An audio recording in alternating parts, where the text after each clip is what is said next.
Welcome into the association weekend, here to recap as the Magic take game one in Detroit against Detroit. I'm Lauren Rosen, joined by Antonio Daniels. It's our first upset of weekend one of the 2026 playoffs. Antonio, shall we get right into what happened? Let's do it. Antonio, tell me, how did Orlando pull off this upset? All five starters finish in double figures. You said that Paolo Banchero playing better than you've seen him play in a long, long time. What did you like about what Orlando was able to do in game one? Okay, Lauren, there are two things that kind of jump off the screen to me. One of them is the whole rest versus rhythm conversation that you always hear when you're talking about sports at the end of the year. Remember, the Detroit Pistons haven't played a game since last Sunday. But the Orlando Magic played 2 games this week, and it looked like it today. Orlando looked like a team that was in regular season rhythm, but understood the magnitude of the game.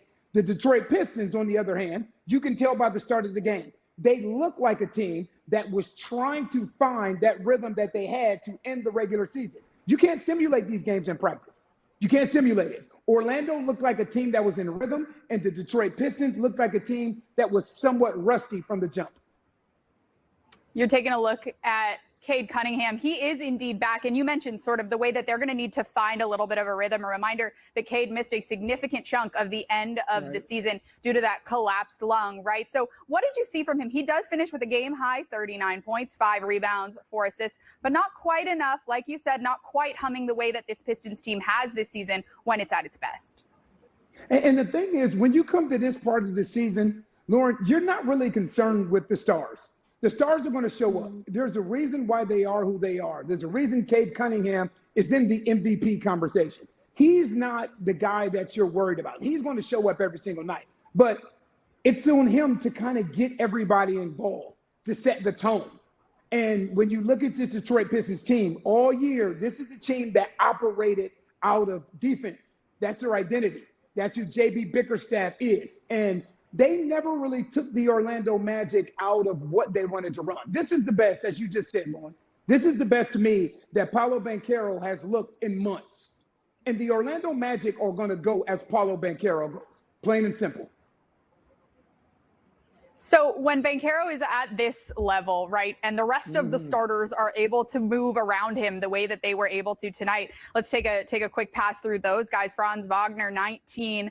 Wendell Carter, Desmond Bane, both score 17. Suggs has 16. They all participated in the rebounding game, in the assist game. When this starting five is able to hum the way it was tonight, how far can they make it in this series against the guys that have led the East all season long?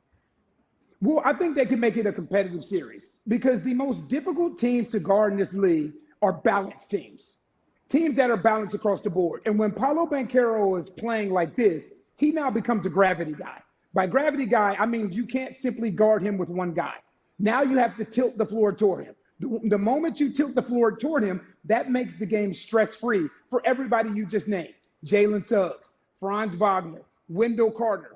All these other guys that are coming off the bench, Desmond Bane, and are playing extremely well because you get an opportunity to play off of Paolo Banchero's gravity. In the last month and a half or so, Paolo Banchero hasn't been in the type of rhythm that he was in tonight. But this shows, honestly, how dangerous this Orlando Magic can be when Paolo Banchero is playing at this level. A closer look at our stats. Looking at the Pistons side of things, only 2 finish in double figures. Cade Cunningham, who we've already discussed, Tobias Harris had a really strong outing in Detroit, but they're going to need more production from the Duncan Robinsons of the world, from Asar Thompson. We'll talk a little bit more about the award that he's up for in just a little bit. But what else do you want to see from the supporting cast of Detroit as this series moves along? See, Lauren, you were just talking about the awards. Another guy who's up for one of the awards that didn't play the way that he's played all year is Jalen Duren, right? He's up for most improved player in the league. They need him. They need him. The reason that the Detroit Pistons have made the proverbial jump is because of Jalen Duren's improvement, right? He's no longer a 10, 8-point guy. He's become a 20-10 guy.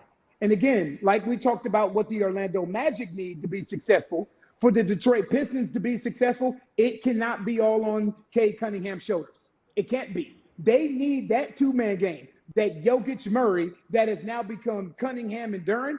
They need Duren to pull his weight as well. Well, speaking of award nominees, and we'll get further into who those finalists are as announced by the NBA earlier this evening. JB Bickerstaff, finalist for Coach of the Year this year. He was on the losing end of Game 1. What adjustments does he want to see from his Pistons team moving forward? Let's take a listen now.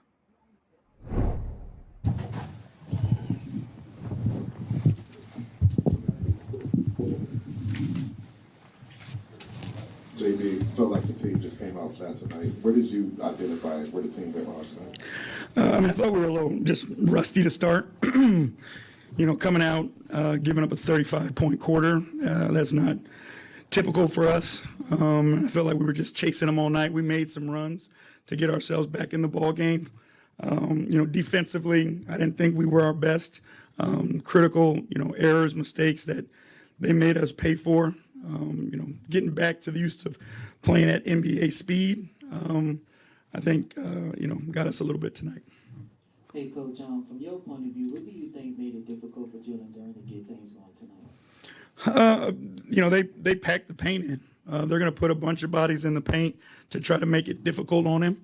Our pick and roll game, making sure we're making the executing properly there can create space for him. So it was a good opportunity for us to see, and then we'll go prepare for the next one. JB, you guys have talked about obviously spreading the ball a lot. It seemed like at times you guys weren't able to do that as much as you typically like to. Is that something you guys need to focus on again, or is that something that Orlando was doing that's maybe making it all difficult? No, it's something that we just need to pay attention to. I thought you're spot on. There were times in the game where we got stagnant, and I feel like that happened to us because we got down early, and then it felt like, there was so much weight and so much pressure on each possession that we got to a point where we were just trying to do it all, hit a home run every time. So, again, I thought there were moments where we found what we needed to do, and we just need to replicate that more often. Cade had it rolling, ended up almost having 40, but what's kind of the challenge of getting other people involved when they are packing the paint that way? He's doing what he has to do. We were struggling to score. So I like the way that he was being aggressive. But again, our offense has to be, part of that fluidity that we've talked about. There's got to be more movement. We got to fight through a little bit of the physicality more, and just not settle for the first thing. But in moments, he's going to take over the games like he did tonight. JB, you knew Orlando had that type of physical defense that maybe could match you guys. Did they even come out with more force than you thought? No, not at all. We knew what we were going to expect. Again, I think it was just a great opportunity for us to get out, get on the court, see what it was going to feel like, and then prepare for the next one. Appreciate y'all.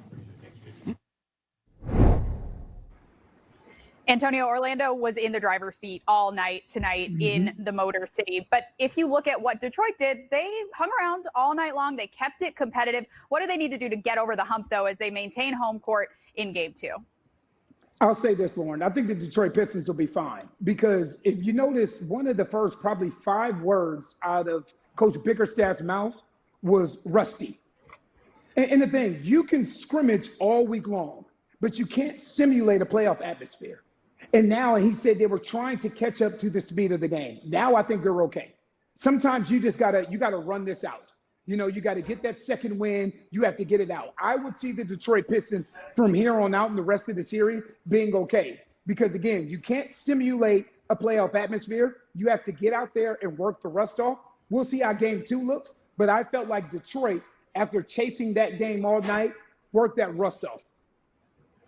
You mentioned it off the top. This is a Magic team that has been playing all week long, right? In really consequential, meaningful games, meaningful minutes in order to earn their spot here in the first round and making the most of it in Game 1. Still to come on the show, we'll keep hearing from coaches, players alike coming out of this first game in this series. Then we'll look ahead at our nightcap as well. Alongside Antonio Daniels, I'm Lauren Rosen. We're just getting started here on NBA.